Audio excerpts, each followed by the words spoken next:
Ժամանակակից աշխարհի պետությունները իրենց քաղաքացիների պաշտպանության հարցերով զբաղվելիս կարծես թե դուրս են եկել դիվանագիտական հարթությունից, ներառելով նաև իրավական և ուժային գործիքներ։ Գլոբալ լարվածության աճի պայմաններում հաճախ են հնչում հայտարարություններ, որ գերտերությունները պատրաստ են ավելի անզիջում մեխանիզմներով պաշտպանել իրենց քաղաքացիների իրավունքները արտերկրում։ Այս համատեքստում Ռուսաստանի Դաշնության Պետդուման առաջին ընթերցմամբ հաստատել է օրինագիծ, որը նախատեսում է նախագահի որոշմամբ թույլատրել զինված ուժերի կիրառումը այլ երկրներում Ռուսաստանի Դաշնության քաղաքացիներին պաշտպանելու նպատակով։ Մասնագետների դիտարկմամբ այս նախաձեռնությունը կարող է դիտվել որպես արտաքին քաղաքականության կոշտացման նշան, որը սկսվել է դեռևս երկրի ռազմական դոկտրինի փոփոխություններով, աչքի առաջ ունենալով առավելապես ոչ բարեկամ երկրներին։ Սա պետք է դիտել ՆԱՏՕ-ի պոտենցիալ, եթե չասենք վերացման, ապա նրա ֆորմատի փոփոխությամբ։ Էստոնիայի, Ֆինլանդիայի, Լատվիայի եւ այլ երկրների տարածքով անօթաչու թռչող սարքեր են գալիս եւ հարվածում Ռուսաստանի Դաշնությանը։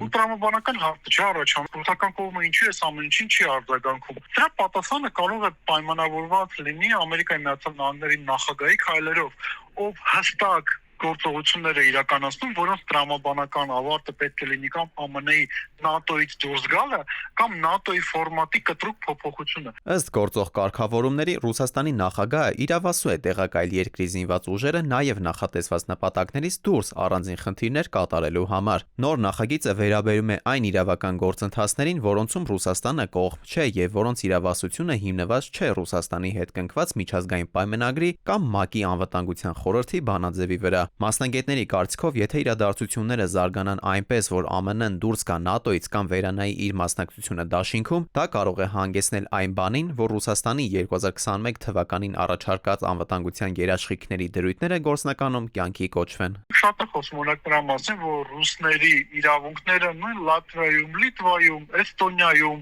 մշտապես ոտնահարվել է, եւ իրենք ստեղծում են օրենսդրական նախադրյալներ ՆԱՏՕ-ի փլուզման պարագայում իրենց հայրենակիցներին աջակցելու համար, իրենց ազգային անվտանգության հարցերը կարգավորելու համար։ Մասնագետները հիշեցնում են Դոնալդ Թրամփի քննադատությունները, ըստ որոնց առանց ԱՄՆ-ի ֆինանսական եւ ռազմական աջակցության եվրոպական երկրները չեն կարողանա ապահովել իրենց անվտանգությունը։ Նրանք չեն բացառում նաեւ, որ օրինագիծը կարող է ազդեցություն ունենալ նաեւ էթնիկ ռուսների վրա։ Ըստ նրանց խաղի կանոնները փոխվում են եւ պետությունները ստիպված կլինեն հարմարվել այդ փոփոխություններին։ Կոնկրետ պետության, այսպես, իրավունքն է ընդունել նման օրենք, իսկ թե կիրառի թե չկիրառի կամ ինչ ծավալով կիրառի, դա կարծում եմ կախված կլինի կոնկրետ աշխարհաքաղաքական իրավիճակից եւ տարածաշրջաներում ընդունված որոշումներից։ Նման օրինակ օրենքները սովորաբար ունենում են զսպման գործում։ Նման նախաձեռնությունները առաջացնում են լուրջ մտահոգություններ միջազգային իրավունքի, ինքնիշխանության եւ տարածաշրջանային կայունության տեսանկյունից։ Այս մեխանիզմները կդառնան կիրառելի գործիք, թե կմնան որպես զսպման ազդակ, մասնագետների կարծիքով կախված կլինի արդեն ձևավորվող աշխարհաքաղաքական նոր դասավորումներից։ Դավիթ Թադևոսյան, ժամը լրատվական։